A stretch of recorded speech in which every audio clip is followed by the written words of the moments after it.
We had a wonderful visit. She was strong, lucid.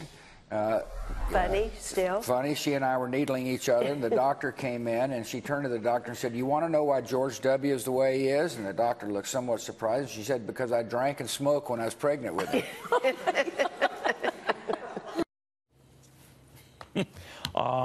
Some fond remembrance on the part of the son and his wife remembering an American icon.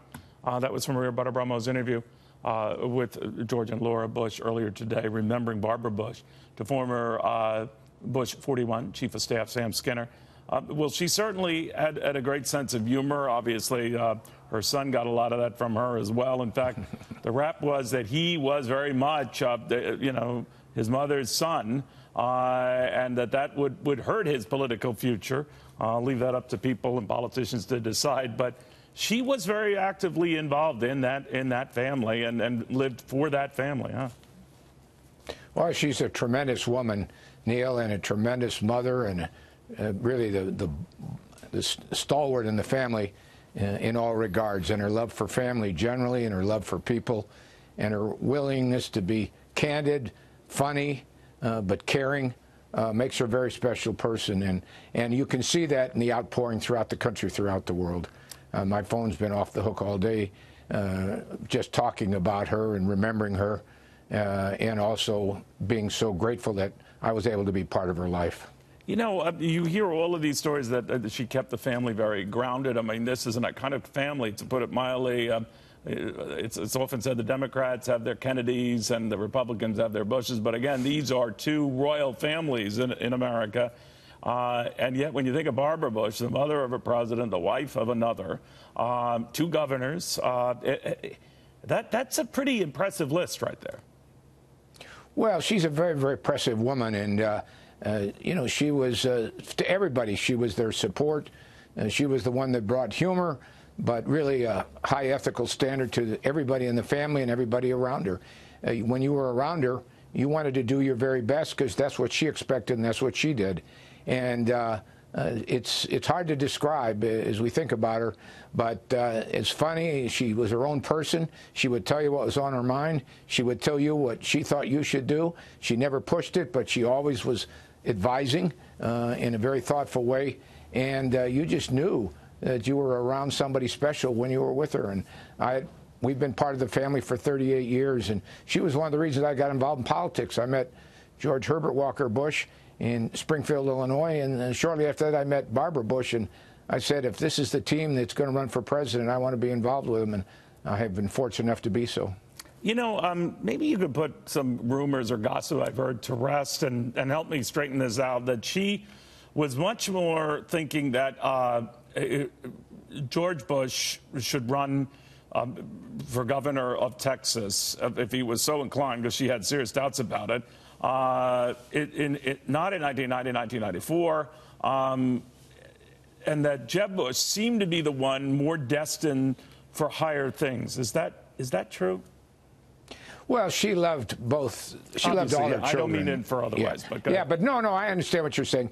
Well, it so happened that the cards fell a little bit differently. Jeb was supposed to win in Florida, and George W. Bush was probably going to lose in Texas. It turned out the other way around. But she felt, as she felt great when President Bush 43 won, she also felt very bad when Jeb lost, and it didn't work out quite the way it thought it would be. But she might have opined with them about who should do it, but once they made the decision, she was all in, and she was all in with great force. Let me get a sense, too, of the Bush family and its responsibility. There's been a lot of talk about how they perceive this president, and obviously they developed very close ties with the Clintons, and that surprised a lot of folks. George Bush would joke about it, the son, saying that Bill Clinton had become another brother, another family member. They grew so close. With Donald Trump, I was thinking that maybe it wasn't so close. Then I'm listening to Maria Bartiromo's interview with George and Laura Bush, and out popped this startling revelation on the part of Laura Bush about Melania Trump. I want you to listen to this. But I've met Melania. She invited me to tea at the White House. And she's a beautiful woman and a very, very lovely. So are you, honey. Oh, thank you, darling. and I think I think she will do really very well. That almost warranted a Fox alert when I heard that. I thought that there was such bad blood between the two. Or maybe it passes once, you know, a new president comes in. And certainly I know First Ladies, it's a little different to share their common experiences and concerns, raising children in the White House, et cetera. But what did you make of that? Did you know, for example, that Laura Bush had, in fact, met with Melania? I didn't know that. It doesn't surprise me, though, Neil. Yeah. The Bush family is very inclusive, and they don't put a Democrat or Republican on a lot of their relationships. They put friendship on those relationships. And I think President Clinton, when he got to know President George Herbert Walker Bush, kind of looked at him as a father figure. I did, too. You kind of looked at Mrs. Bush as a mother figure. And so they really bring everybody into their house, hug everybody. It doesn't matter where you're from, who you are. You know, their friendship with everybody across all spectrums is incredible.